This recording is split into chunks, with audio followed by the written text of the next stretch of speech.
9월 17일 수요일입니다. 오늘 새벽 우리에게 주시는 하나님의 말씀은 창세기 41장 46절로 52절까지의 말씀입니다.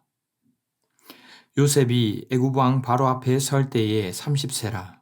그가 바로 앞을 떠나 애굽 온 땅을 순찰하니 7해 풍년에 토지 소출이 심히 많은지라. 요셉이 애굽 땅에 있는 그 7년 곡물을 거두어 각 성에 저장하되 각 성읍 주위의 밭의 곡물을 그 성읍 중에 쌓아두매 쌓아둔 곡식이 바다 모래같이 심이 많아 세기를 그쳤으니 그 수가 한이 없음이었더라. 6년이 들기 전에 요셉에게 두 아들이 나되 곧 온의 제사장 보디베라의 딸 아스낫이 그에게서 낳은지라.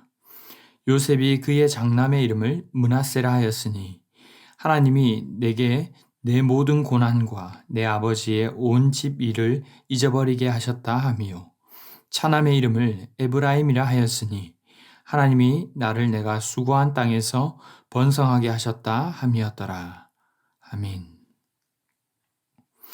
바로는 자신의 꿈을 해석한 요셉을 좋게 여깁니다. 하나님의 영에 감동되어 지혜와 명철을 지닌 요셉을 총리라고 하는 엄청난 자리에 앉히게 되었죠. 그는 바로로부터 사브낫바네아라는 새로운 이름을 받게 되었는데 이는 하나님이 말씀하셨고 그는 살아계신다라는 뜻입니다.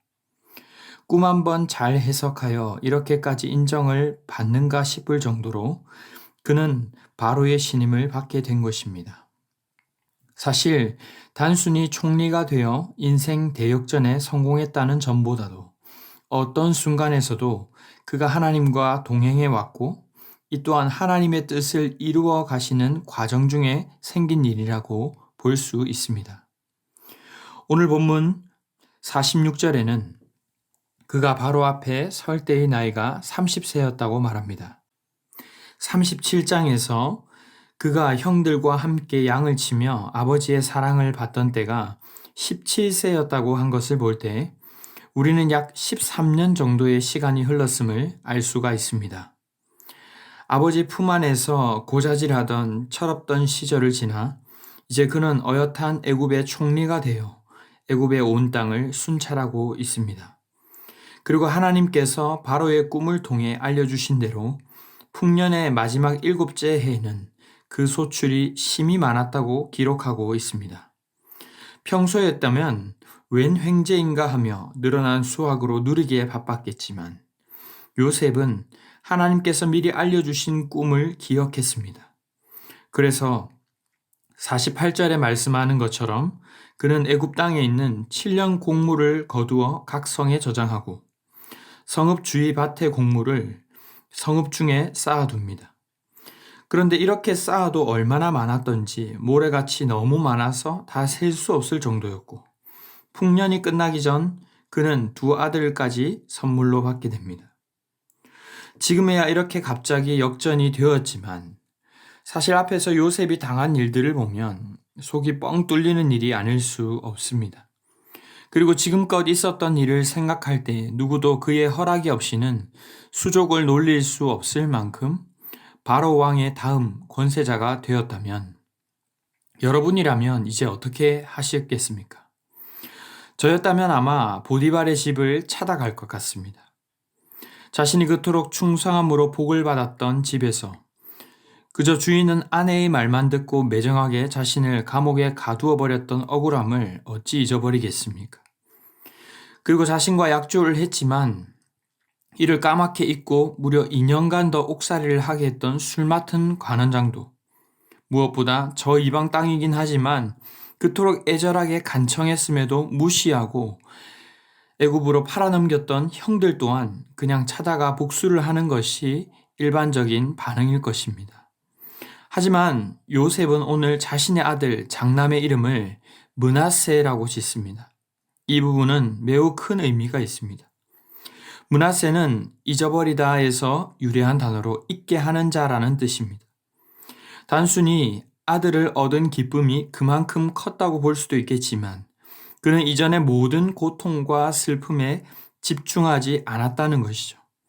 그가 누명을 쓰고 감옥에서조차 주님과 함께하며 형통했던 것처럼 요셉은 감옥에 있을 때나 총리가 되어서나 여전히 지금 나와 함께 하시는 하나님께 집중하고 있는 것입니다.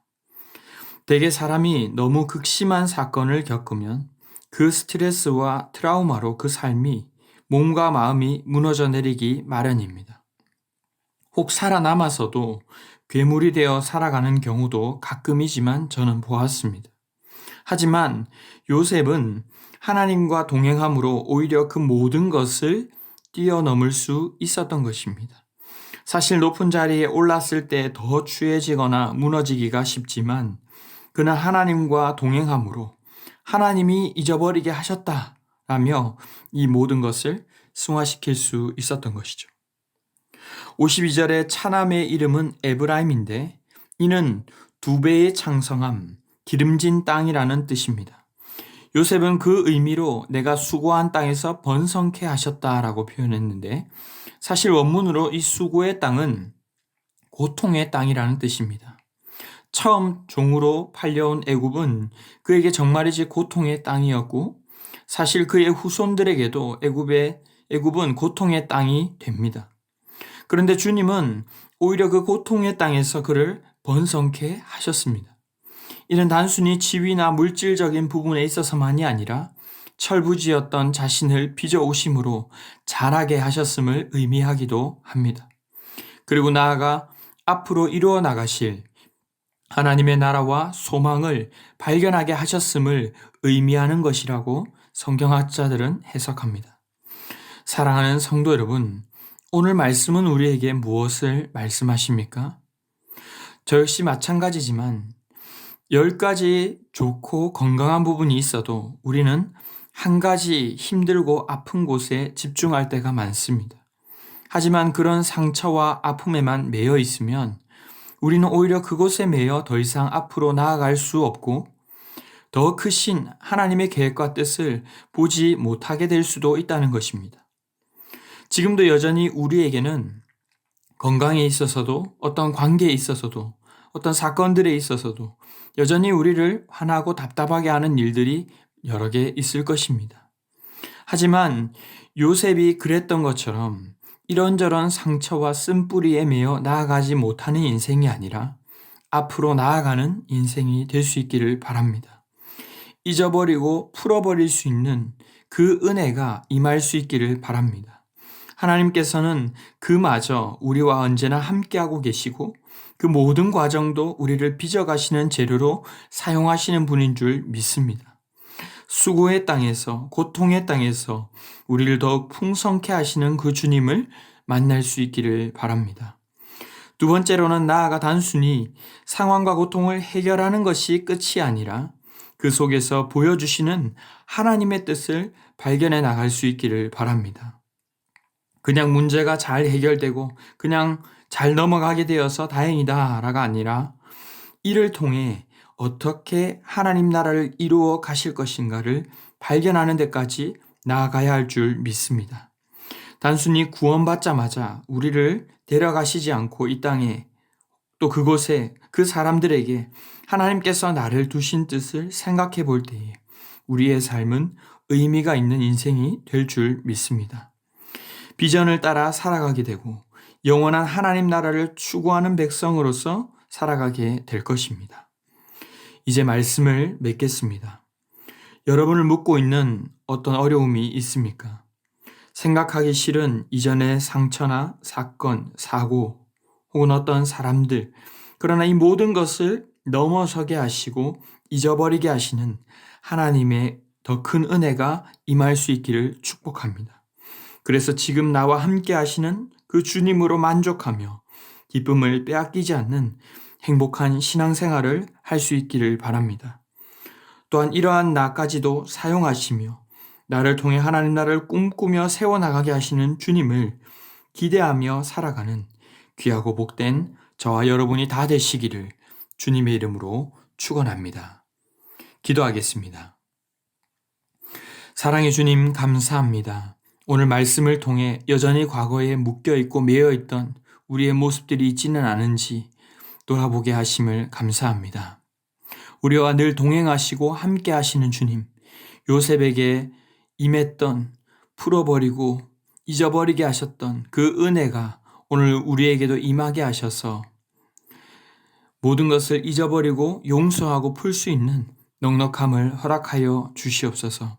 그래서 우리의 삶을 통해 나아가게 하시며 일하시는 하나님 나라를 세워가시는 놀라운 계획과 비전에 감격하며 감사하며 기쁨으로 살아가는 저희들 되게 하여 주시옵소서. 이 모든 말씀 우리 구주 예수 그리스도의 이름으로 기도드리옵나이다. 아멘.